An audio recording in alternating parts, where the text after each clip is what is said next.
శభాష్ అల్లుడు శిష్య శభాష్. ఓ వర్కర్ గా ఈ ఫ్యాక్టరీ ఆస్తిని కాపాడావు, ఓ భర్తగా నీ భార్య మానాన్ని కాపాడుకున్నావు. అందుకు నా హృదయపూర్వక థాంక్స్. సారీ మాస్టర్, ఆ పరిస్థితిలో నా భార్య కాదు, మీ ఇంట్లో పనిచేసే పని మనిషి కూతురున్నా సరే కాపాడేవాడిని. ఏది ఏమైనా నీ సాహసానికి మెచ్చి ఓ 25,000 బహుమతిగా ఇస్తున్నాను, తీసుకో. Thank you master. చూడండి మాస్టర్, మీ ఉన్నవాళ్ళ బడ్జెట్ లో ఏసీలు, మారుతి 1000 ఫారెన్ ట్రిప్లు ఉండొచ్చు.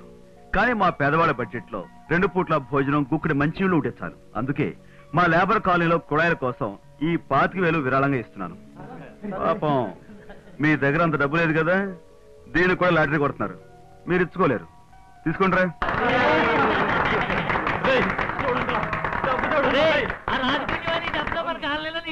ఏమిటయా నీ ఉద్దేశం?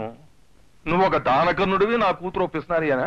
ఆఫ్టర్ ఆల్ ఒక వర్కర్ నువ్వే 25,000 రూపాయలు ఇస్తే ఓనర్స్ దానికి కనీసం 3 రెట్లు ఎక్కువ, అంటే 75,000. నీ తరఫున 75,000 ఇస్తున్నట్టు అక్కడ ప్రకటించేశాను. ఏమంటావు? నువ్వేమీ ఆలోచించకు, ఇది మన పరువు ప్రతిష్టల సమస్య. మీ ఇష్టం. అమ్మాయి ఒప్పేసుకుంది, ఓకే, గ్రాంటెడ్. అమ్మా అమ్మా, ఆ శుభకార్యం కూడా మీ చేతనే జరిపిస్తే చాలా సంతోషమ్మా. ఒప్పుకోండమ్మా, మీకు పుణ్యం ఉంటది.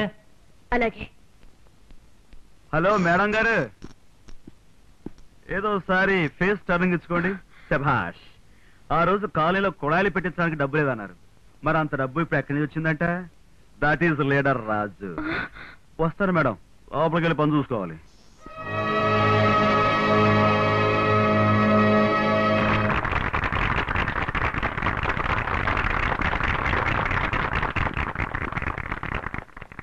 ఇదేమిటయ్యా దండ నాకు వేశావు?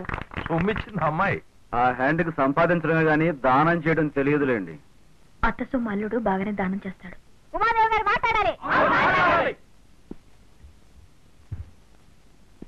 సోదర సోదరి మండలారా, స్త్రీని కష్టపడితే ప్రళయం, స్త్రీ ఇష్టపడితే ప్రణయం.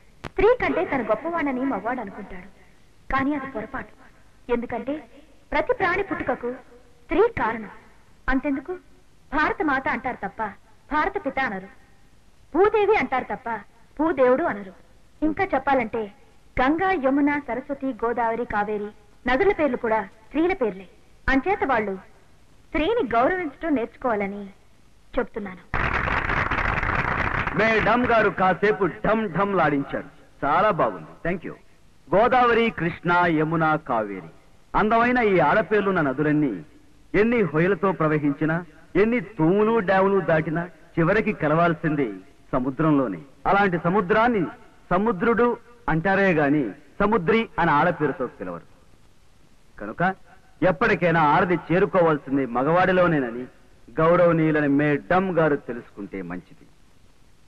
ప్రతి ప్రాణి పుట్టుకకి ఆడది కారణం అన్నారు, నిజం. కానీ స్త్రీ క్షేత్రం అయితే పురుషుడు బీజం. విత్తనం లేనిదే ఎంత పాటిమట్టిలో అయినా మొక్క మొలవదన్న విషయం మేడం గారు గ్రహించాలి.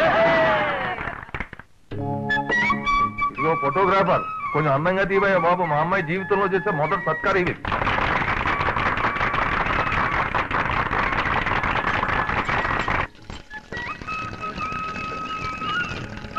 అమ్మా భవాని, మొదటి బిందె నీ చేతితో తీసుకోమ్మా.